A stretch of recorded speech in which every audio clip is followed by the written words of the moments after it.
হামলার শিকার হয়েছেন বিএনপির সহ আন্তর্জাতিক বিষয়ক সম্পাদক ব্যারিস্টার রুমিন ফারহানা। হঠাৎ করে আমার গাড়ি ঘিরে ফেলা হয় চারপাশ থেকে এবং ভয়ঙ্কর ভাবে তারা আজে বাজে কথা বলতে থাকে, গাড়িতে বাড়ি দিতে থাকে। আমার কর্মীদের বাড়ি ঘরে হামলা করা হয়েছে, তাদেরকে পিটিয়ে হাসপাতালে পাঠানো হয়েছে। আরেকটা কারচুপির নির্বাচন, আরেকটা ম্যানিপুলেটেড ইলেকশন বাংলাদেশে আমরা হতে দেব না। শুধু রুমিন ফারহানা নয়, রুমিন ফারহানার কর্মী থেকে শুরু করে দর্শক, এমনকি রুমিন ফারহানার সমর্থকদের উপরও কিন্তু দর্শক একের পর এক কিন্তু হামলা চালিয়ে যাচ্ছে। এটা কি তাহলে লেভেল প্লেইং ফিল্ড হলো? দর্শক, এটা কারা করছে? অবশ্যই রুমিন ফারহানার বিপরীতে যে প্রার্থী রয়েছে বিএনপি শরীর থেকে যাকে দেওয়া হয়েছে, অর্থাৎ বর্তমানে সে আসনের বিএনপির নেতাকর্মীরা যাকে সাপোর্ট করছে, তার দ্বারাই তো সংগঠিত হওয়ার কথা। আর ঠিক এমনটাই কিন্তু অভিযোগ করেছেন ব্যারিস্টার রুমিন ফারহানা। কারণ বিএনপি থেকে বহিষ্কার হওয়ার পর থেকে দর্শক একের পর এক কিন্তু বিএনপির বিরুদ্ধে বিভিন্ন সভা সমাবেশে কিন্তু অভিযোগ এনেছিলেন রুমিন ফারহানা, যার ফলে দর্শক এত সব হামলা মামলা সবকিছু সইতে হচ্ছে ব্যারিস্টার রুমিন ফারহানাকে।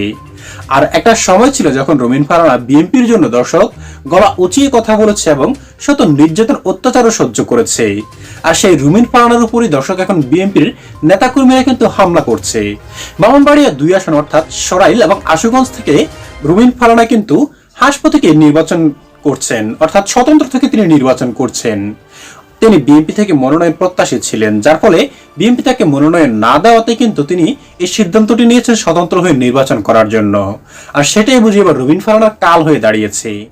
তাই আজকে আপনাদের একেবারে পরামর্শ আমরা দেখাবো রুমিন ফারহানার কোন কোন সমাবেশে হামলা করা হয়েছে এবং কারা করেছে দর্শক, এবং রুমিন ফারহানা নিজ মুখে কি কি অভিযোগ করছেন এই সম্পর্কে সেটার বিস্তারিত কিন্তু আজকে আপনাদের আমরা দেখাতে চলেছি। তাই তার আগে আপনার কাছে ছোট্ট করে একটি অনুরোধ দর্শক, আপনি যদি আমাদের চ্যানেলের নতুন সদস্য হয়ে থাকেন আশা করি অবশ্যই চ্যানেলটি সাবস্ক্রাইব করে ভিডিওতে একটি লাইক দিয়ে সম্পূর্ণ ভিডিওটি কন্টিনিউ করতে থাকবেন। আমার কর্মীদের বাড়ি ঘরে হামলা করা হয়েছে, তাদেরকে পিটিয়ে হাসপাতালে পাঠানো হয়েছে। আরেকটা কারচুপির নির্বাচন, আরেকটা ম্যানিপুলেটেড ইলেকশন বাংলাদেশে আমরা হতে দেব না ইনশাল্লাহ। আমি জবাব যেটা দেওয়ার 22 তারিখে আমি সেটা দিয়ে দিয়েছি, রিটার্ন একটা জবাব গেছে। আর আজকে আমি ইসিতেও একটা জবাব নিয়ে এসেছি। আর 22 তারিখে আমার প্রচারণার মাঠে থাকার কথা, কিন্তু বাধ্য হয়েই আমি আজকে ঢাকায় এসেছি, বিকজ আমার কাছে মনে হয়েছে প্রশাসন এবং পুলিশের যতটা নিরপেক্ষ থাকবার কথা ততটা নিরপেক্ষ নয়। আমার কর্মীদের বাড়ি ঘরে হামলা করা হয়েছে, তাদেরকে পিটিয়ে হাসপাতালে পাঠানো হয়েছে, মাথা ফাটানো হয়েছে, বাড়িতে আগুন দেওয়া হয়েছে। এখন পর্যন্ত কোনো মামলা হয় নাই।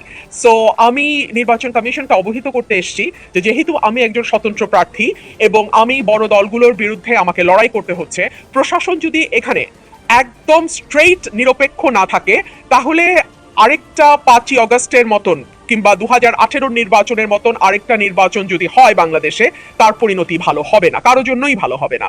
সো এই বিষয়গুলো আমি আসলে কমিশনকে অবহিত করেছি। আজকে ইউরোপীয় ইউনিয়নের অবজারভারদের সাথে আমার বৈঠক আছে, আমি তাদেরকেও বিষয়গুলো অবহিত করব এবং আমি খুব স্পষ্ট ভাষায় বলে দিতে চাই, অন্তত বাংলাদেশের নির্বাচন নিয়ে কারচুপির খেলা কোনো রাজনৈতিক দল যেন করবার স্পর্ধা না দেখায়।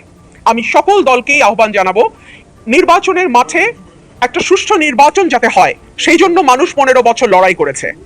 আমরা যেই দলেই ছিলাম আমরা আমাদের অবস্থান থেকে লড়াই করেছি। সো আরেকটা কারচুপির নির্বাচন, আরেকটা ম্যানিপুলেটেড ইলেকশন বাংলাদেশে আমরা হতে দেব না ইনশাল্লাহ।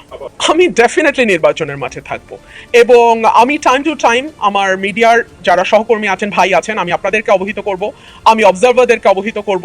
অর্থাৎ আমি আসলে আমার হাতে যতটুকু মানে রিসোর্সেস আছে, উপায় আছে, আমি প্রত্যেকটা উপায় ব্যবহারের চেষ্টা করব, কারণ আমি একটা সহি এবং সুষ্ঠু নির্বাচন চাই। এবারে মানুষের প্রতি, জনতার প্রতি, সাধারণ মানুষের প্রতি হাঁস মার্কা।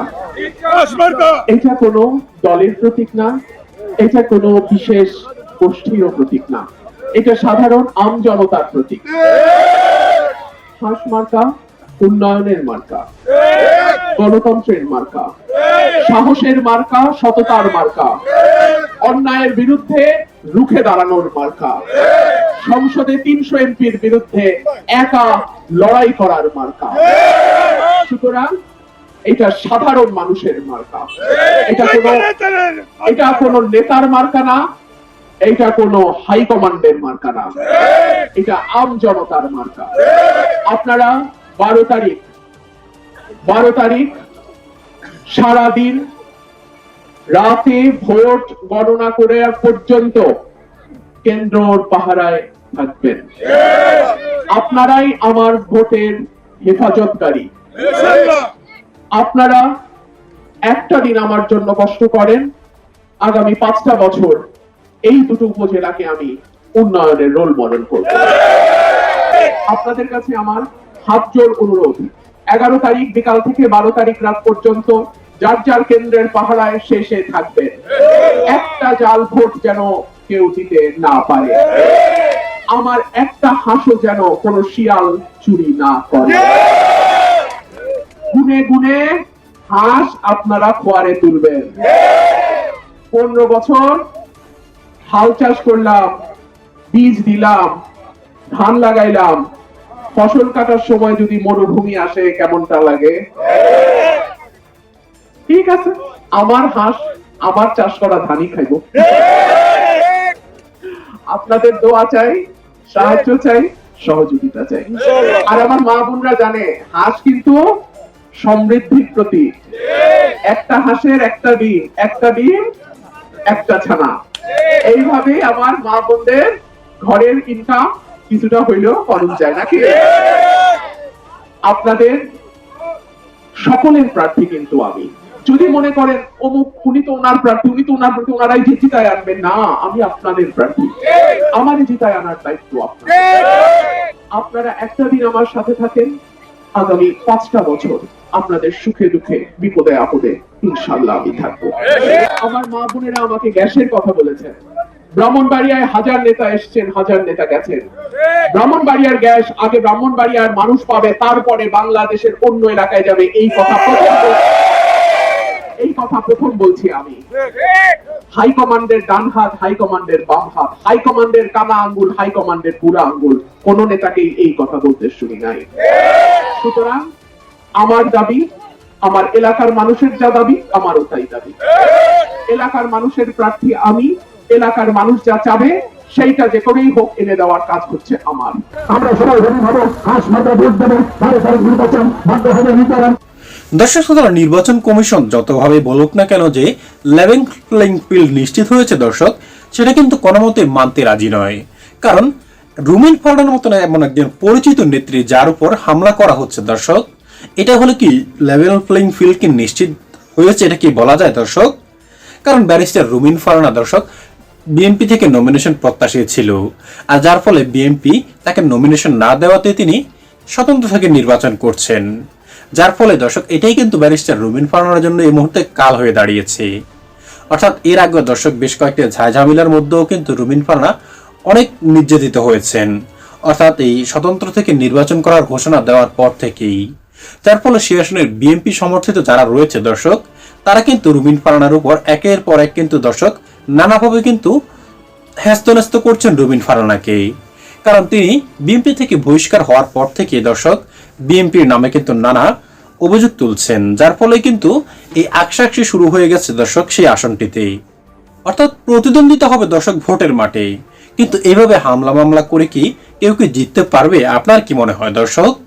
আর রুমিন ফারহানার যে পরিমাণ জনপ্রিয়তা রয়েছে দর্শক ব্রাহ্মণবাড়িয়া 2 আসনে, অর্থাৎ সরাইল আশুগঞ্জে এই পরিমাণ দর্শক যে বিএনপি থেকে প্রার্থী দেওয়া হয়েছে শরিক জোটের প্রার্থী জামায়াতে উলামায়ের সহসভাপতি দর্শক জুনায়েদ আল হাবিব, তার জনসমর্থন দর্শক তার কিন্তু অর্ধেকও নেই।